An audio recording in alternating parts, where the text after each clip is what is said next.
UP के औरैया जिले में सदर कोतवाली के गांव जरहौलिया में कुछ शादी में चढ़ावे की रस्म के दौरान जेवर कम देखकर दुल्हन भड़क गई। आरोपी की दुल्हन ने दूल्हे व उसकी बहन से मारपीट की। इसके बाद दुल्हन के परिजनों ने बारात को बंधक बना लिया। बारात में आए एक रिटायर्ड आईएएस को भी बंधक बनाया। सूचना पर पहुंची पुलिस घंटों पंचायत के बाद 5 लाख रुपए लौटाने के बाद रविवार दोपहर बाद बिना दुल्हन के बारात वापस लौटी। कोतवाली क्षेत्र के जहरौलिया में नई बस्ती अबू नगर फतेहपुर निवासी सुंदरलाल अपने बेटे सौरभ की बारात लेकर आए। द्वाराचार से लेकर जयमाल तक की रस्म धूमधाम के साथ हुई। बारात आए आधे से ज्यादा लोग खाना खाकर चले गए। फेरे की रस्म से पहले चढ़ावा की रस्म हो रही थी। जेवर कम देखा तो विवाद शुरू हो गया। दुल्हन भी आ गई।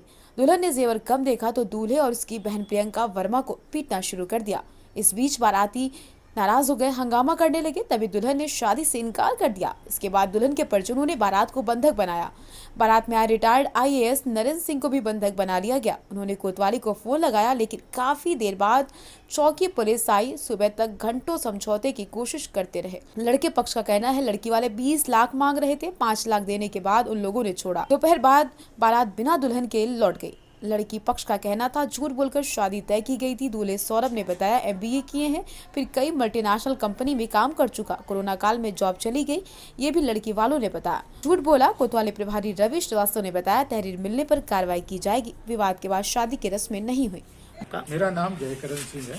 अच्छा, किस विभाग में हैं आप? मैं इस समय रिटायर्ड आईएएस अधिकारी हूँ और अभी तो सेवानिवृत्त हो गया हूँ। तो हमारे जो रिलेटिव हैं तो उनके यहाँ बारात में आया था निमंत्रण पर। तो जब मैं यहाँ आया तो मैं अपना 11 बजे खाना वाना खा के यूजुअल अपने चला आया।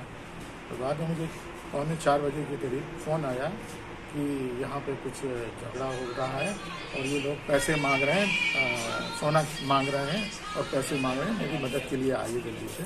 तो मेरे ये जो साली हैं इन्होंने का फ़ोन था। तो मैंने कहा क्या हुआ, पूछा कि यहाँ पे बस जल्दी आइए, यहाँ पे हम लोगों को बंधक बना रखा है और ये डिमांड कर रहे हैं लोग। तो मैं वहाँ पे गया किसी तरह से। जब गया रास्ते में तो जो गांव है वहाँ पे उन्होंने गाड़ी भी लगा दी, आगे निकलने का रास्ता भी जाम कर दिया। तो हम लोग रात में 4 बजे परेशान, वहाँ कोई निकलने की जगह नहीं। फिर किसी तरह हम गाँव वालों की मदद लेके घूम के वहाँ गए। फिर उनको हमने बताया, परिचय दिया कि भाई मामला क्या है, क्यों ऐसा कर रहा है। तो बहुत कोशिश समझाने की कि वही देखो लड़की वाले हैं, ये लड़के वाले हैं, आप लोगों की बदनामी होगी, आपने सोच समझ के रिश्ता किया होगा, जांच पड़ताल की होगी, लड़की वाले हैं। ऐसा तो नहीं कि आप बिना जान के किसी ने कह दिया और आप लड़की देने चले। आपको पता है इनकी आर्थिक स्थिति क्या, लड़का क्या करता है, पिताजी क्या करते हैं, सारी जान पहचान करी होगी ना आपने।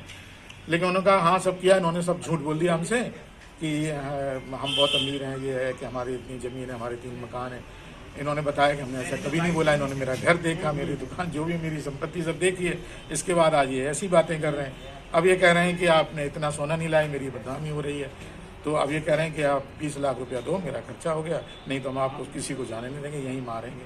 चाहे कोई चलाए, कलेक्टर चलाए, एसपी चलाए, एमपी लाओ, कोई भी लाओ, हम तो खुद ही प्रधान हैं, हमारी यहाँ चलती है, कोई नहीं, आप भी नहीं जा पाओगे। हमसे भी कहा, हमने कहा भी मैं तो एक बीच में आया हूँ लोगों का समझौता कराने के लिए, हमसे क्या लेना देना है।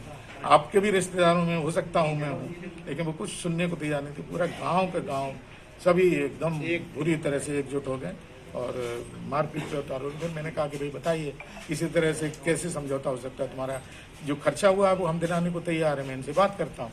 तो इनके पास तो था नहीं। तो मैंने मदद मांगी, कहीं लोग हमारे यहाँ जान पहचान वाले, उनसे कहा कि भाई थोड़ा इमीडिएट, हमारे पास ही पैसा नहीं। तो वो अल्टीमेटली 5 लाख पे तैयार हो गए। मैं फिर मैंने किसी तरह से 3.5 उसी समय कैश लेने को तैयार, मैं चेक डाले हुआ था लकली। मैंने कहा मैं चेक देता हूँ, मैं गारंटी देता हूँ इनकी, तो इन लोगों को छोड़ दो, जाने दो। तो वो जाने को तैयार नहीं। तो फिर मैंने पुलिस को फ़ोन किया, एक लड़के को भेजा थाने में।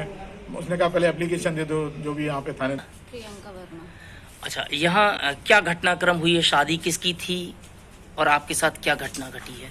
जी, हमारे बड़े भाई की शादी थी, तो हम लोगों में कुछ इसी में बहस हो गई। तो हम लोग खड़े आपस में बातें ही कर रहे थे, तो अचानक लड़की ने हमला कर दिया उन पे पीछे से। कौन सी लड़की? जिसकी शादी हमारे भाई से हो रही है। क्या नाम था उसका? संगीता। फिर क्या हुआ? फिर बस तुरंत आके उसने बाल मेरे पीछे से खींच लिए और फिर वही हुआ। तो हम थोड़ा सा हड़बड़ा गए और वजह क्या रही है इस घटना के पीछे की वजह क्या रही, क्यों आखिर आपको घसीटा? उनका बस कोई आप- आरोप था? बस यही आरोप था कि माल कम लाए या ऐसा कुछ था बस। क्या इस तरीके की कोई पहले से ही तय थी बात? नहीं, ऐसी कोई बात तय नहीं थी कि ऐसा कुछ है, लेकिन जो चीज़ उन्होंने कहा वो हम लोगों ने सब किया, लेकिन फिर ऐन वक्त पे वो कह रहे हैं कि ऐसा कुछ आप लोगों ने कहा नहीं, डबल डबल आरोप लगा रहे कि इतना था इतना नहीं था, तो ये सब चीज़ें हो गई। तो मारपीट भी की गई, मतलब ये हाँ, है? मारपीट हुई। कितनी देर आप लोग बंधक रहे वहाँ पर? करीब करीब 4-5 घंटे रहे। यही 4-5 घंटे रहा होगा। पुलिस पहुंची?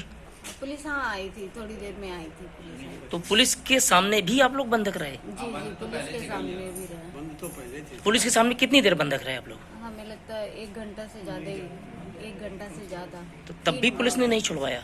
नहीं, वो आधा तो उनकी बातें सुन रहे थे, हमें लगता है सारा उन्हीं की बातें ही वो सुन रहे थे, हम लोग की तरफ ज़्यादा कुछ बोल ही नहीं रहे थे, वो कह रहे थे उन्हीं की बातें से बस सुन रहे थे वो लोग। अच्छा, पुलिस के सामने ही समझौता हुआ आप लोगों का? हाँ, पुलिस के सामने ही हुआ। लेन देन पुलिस के सामने हुआ? हाँ, सब पुलिस के सामने हुआ, सारा पैसा जो भी हुआ, लेन देन जितना भी बना वो पुलिस ब्यूरो के रिपोर्ट, तेजस खबर।